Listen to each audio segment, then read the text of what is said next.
Жашоодо биз маалымат алуу, өзүнө өнүктүрүү, илим, билим, тажрыйба болуп бөлүнөт да. Бул кандай? Илимди биз изилдеп жогорку окуу жайлардан, билим тууралуу жалпы маалыматты мектеп менен бала бакчадан, тажрыйбаны ата-энеден, коомдон үйрөнөбүз. Ушул нерсенин баарын өнүктүрүп туруш керек. Бизде ушундай, эмнегедир?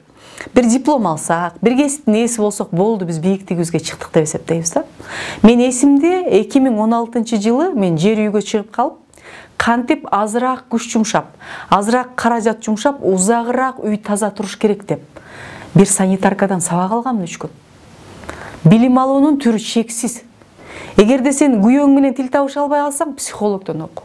Үйдө отуруп кала турган болсоң, онлайн сатуу боюнча оку. Билим алуу бул чектелбеш керек.